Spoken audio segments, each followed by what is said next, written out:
करोड़ों लोग आज भूखे हैं, बेघर हैं। हर 40 सेकंड में एक व्यक्ति आत्महत्या कर लेता है।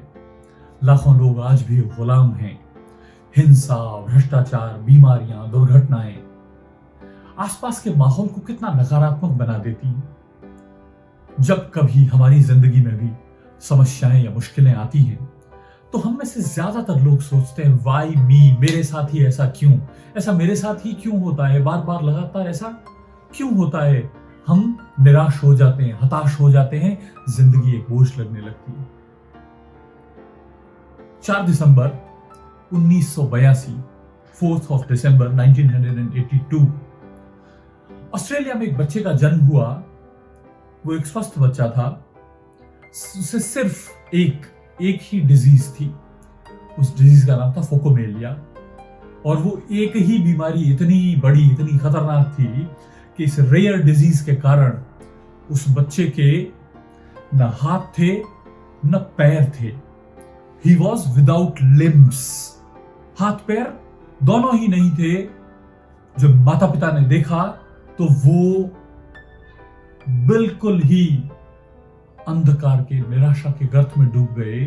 उनको भी यह ख्याल आया कि ऐसा हमारे साथ ही क्यों। डॉक्टर हैरान, माता पिता बेहद परेशान। बचपन बहुत मुश्किल था। एक ऐसा बच्चा जिसके न हाथ न पैर। उन्होंने उस बच्चे का नाम रखा निक।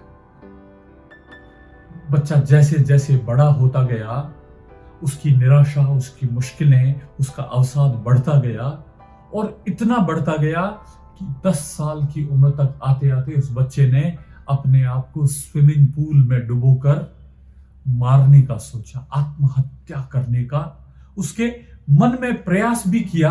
पर तभी उसकी मां ने उसको एक लेख पढ़ने के लिए दिया जिसमें एक ऐसे दिव्यांग व्यक्ति की कहानी थी जिसने अगेंस्ट ऑल ऑड्स संघर्ष किया, जीता और अपना जीवन सुंदर ढंग से दिया। और वो दिन उस निक की जिंदगी का एक टर्निंग पॉइंट था। और फिर निक ने अपने आप को बेहतर बनाना शुरू कर दिया। अब निक का नजरिया बदल चुका था। उसने हाथ पैरों की जगह निकली हुई कुछ छोटी छोटी उंगलियों से और कुछ उपकरणों की मदद से कंप्यूटर पर टाइप करना शुरू कर दिया। 17 साल की उम्र में उसने अपना जो रिलीजियस ग्रुप था उसमें व्याख्यान देना शुरू कर दिया। 21 की उम्र में वो ग्रेजुएट हो गया था। एक बच्चा जो 10 साल की उम्र में मरना चाहता था, अगले 10 साल में वो ग्रेजुएट हो चुका था। और उसने उसी वक्त एटीट्यूड इज ऑल्टीट्यूड इस नाम से एक कंपनी बनाई और काम करना शुरू कर दिया। और उसने अपनी पहली किताब लिखी, लाइफ विदाउट लिम्स, हाथों पैरों के बिना की जिंदगी। और अब वो धीरे धीरे एक प्रेरक वक्ता बन गया और सारी दुनिया उसे निक वुइचिच के नाम से जानने लगी। निक वुइचिच बिना हाथ पैरों का एक ऐसा प्रेरणादायी और ऐसा प्रेरक, ऐसा मोटिवेशनल स्पीकर बन गया जिसकी खुद की जिंदगी लोगों को प्रेरणा देती थी। उसने अपने आप को बेहतर बनाना शुरू कर दिया।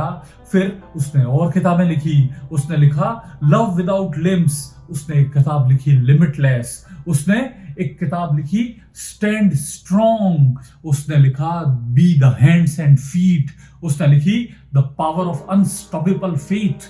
वो एक बेस्ट सेलर बन चुका था। पूरी दुनिया में उसको निमंत्रण आ रहे थे अपनी स्पीचेस देने के लिए। आज भी दुनिया के कुछ बड़े प्रेरणादायक वक्ताओं में निक का नाम है। और निक हमेशा कहता है कि देखिए, जीवन कितना बड़ा चमत्कार है कि इंपॉर्टेंट ये नहीं कि मैं स्पीचेस देता हूं, इंपॉर्टेंट ये नहीं कि मुझको लोग बुलाते हैं, इंपॉर्टेंट ये नहीं कि मेरी बुक्स बेस्ट सेलर बनी हुई है, बल्कि इंपॉर्टेंट ये है कि जो खुद दयनीय समझा जाता था, कृपा का, दया का पात्र समझा जाता था, वो दुनिया को जीने का तरीका सिखा रहा है।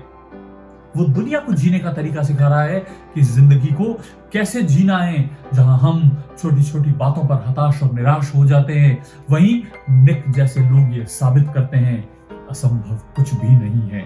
बस जरूरत है तो हिम्मत और होप का साथ कभी न छोड़ने की। ऐसे प्रेरणादायी व्यक्ति वो निक, जिसके हाथ पैर नहीं लेकिन वो सर्फिंग करता है, वो क्लाइंबिंग करता है, वो स्विमिंग करता है, वो डांस करता है, वो अपने जीवन को पूरी शिद्दत के साथ जीता है। तो फिर हम क्यों किसी छोटी सी कमी के पीछे अपने जीवन की गाड़ी को ब्रेक लगा दें? तो ब्रेक नहीं लगाएं, बल्कि फुल ऑन आशावादिता के साथ, होप के साथ आगे बढ़ते चले जाएं।